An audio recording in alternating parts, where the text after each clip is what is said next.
Hello everyone, it's Michelle Patterson here with Angel Souls, and as promised, I am doing a video about spiritual death. Now, this has a lot of different meanings to different people. The way I'm going to use it is in the respect that there was a part of me, the way I was living, that died and went away. I'm going to explain the whole story here. And there was a new kind of vibrancy that came out of that. So transformation, maybe spiritual transformation, if you want to see it that way. Now, the way some people have or see a spiritual death is where they become an atheist. If you Google this, you'll see it all over the place. It's like this is where somebody gives up on their religion and they don't believe anything anymore. And so their spirit dies. The spirit can't actually die, okay? It's just like, so to speak. The way I experience and the way I define a spiritual death is back in 2012. It was December 21st, 2012 at 12:12 a.m. I can't exactly tell you what the dream was about. It's weird because now there's like a block around it where there wasn't before. I mean, I probably could have told you in great detail what that dream was all about. And now I vaguely remember being in a car and falling off of a mountain and actually feeling the sensation of falling. And here's what's weird. I felt the impact and I felt kicked out of my body. Now, doctors, scientists, whoever's weighing in on this, right, would say that's impossible. You always wake up before you die in a dream. And I would say, try me again, because it happened to me and I am not a crazy person, all right? This happened. So I actually felt my soul, I guess, my spirit, whatever, leave my body. And then I woke up and I looked over and it was 12:12 a.m. When I woke up, I jolted out of my sleep and I looked over, I saw the time and I thought that was kind of weird. And it felt like I was feeling my body around me for the very first time. Now, I know where a lot of your minds are going. If you are well versed on this topic, you're going to be like, oh, Michelle, you're a walk-in. Something happened there. So a walk-in situation is where someone does have a death of sorts and there's an agreement. It's not like another soul's coming in and snatching up the body, right? There's an agreement that one soul is going to vacate and another one's going to come in. But my understanding of that is there's typically, it's what we call a near-death experience, right?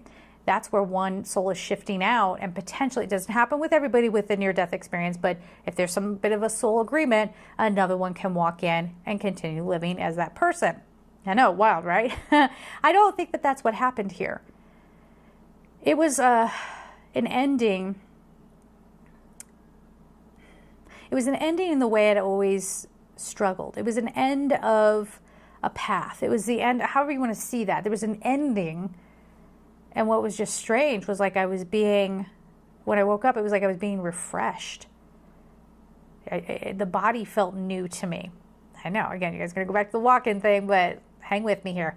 The blankets around me, I almost couldn't fathom what they were, right? Like, what? This feels so nice and cozy. You ever wake up and you're just in that sweet spot in your bed, like it's just the perfect temperature, the covers, just enough covers on you. I was kind of like that, and I was just appreciating it so much.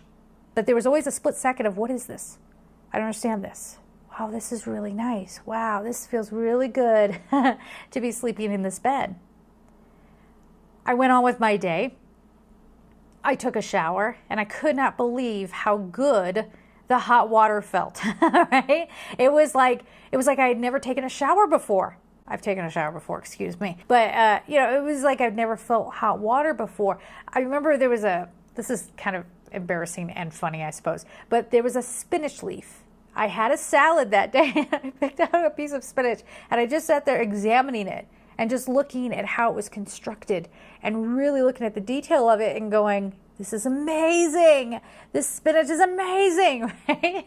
And tasting it and feeling like it was like interesting how I had to, chewing. How could I forget? Chewing was interesting to me. Like, this is kind of weird. I grind these two plates on top of one another and it does something to the food and then I have to make a motion to swallow it.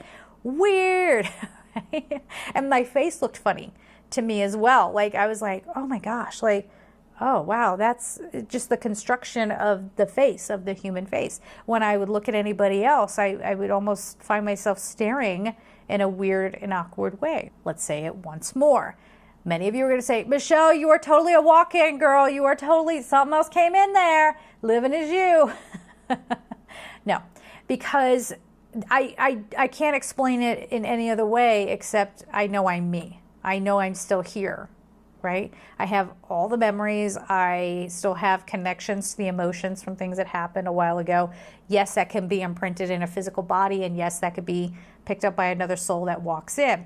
But for me, I think it's still me. Pretty sure it's still me here. And it was around that time that I started to take a really, I had been spiritual and I had been talking to angels, but I took a really hard turn and decided to leave my corporate job and to head on to a path. But that was the energy for a lot of people around that time. So when everybody was expecting the Mayan calendar to end, and then we were all going to be like vaporized, I guess. I don't know what people were actually expecting, but that they were going to go into their light bodies and that they, would be transported away or what have you.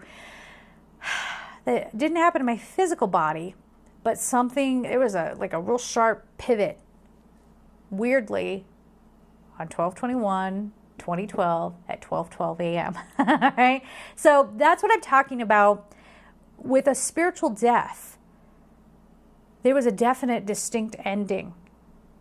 And it was like being rebooted. That's what it felt like. And I hate to put it in those terms because that makes us seem like a machine. And I think we all feel like, we're talking more about holographic universe and like how we might be plugged into a machine and how we're very electrical beings and all of that. But that's the best way I can put it for it to make sense.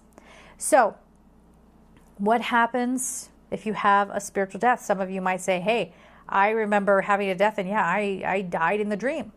I definitely died in that dream. I kind of wonder, just speculating here, I kind of wonder, we're talking about timelines that kind of cycle around one another. If we're not plugging into another lifetime, right? Dimension hopping, that's a thing. You can definitely dimension hop. If that's not what I did, if that's not what people are doing, if it's not a walk-in situation where they're kind of dimension hopping and going into another timeline. But I pretty much lived a very similar life, right? So I don't know if, what I'm getting at here is if in another timeline I physically died. And that there was like a melding of those two storylines that came together. Because yes, my life did take a turn. And yes, I started living very differently. However, I'm still me. I'm still authentically me. So that is, some people call it an ego death as well. Okay. I don't know about all that. Because the ego ain't going to die. It's still there. How are you going to run from a tiger if it's chasing you? Okay. As long as you have a physical body, I think you're gonna have some form of an ego, right? So, I don't know. That just seems a little dramatic to me. Just my opinion. But this is definitely something that I think people should talk about more. And have you ever been changed? And have you ever been tempted to call it just a dream? It's just a dream, right? What really happened to you? How did your lives change? So, leave your comments down below. If you have more questions, let me know. I'm going to leave it there, guys. I'm sending you so much love and take care.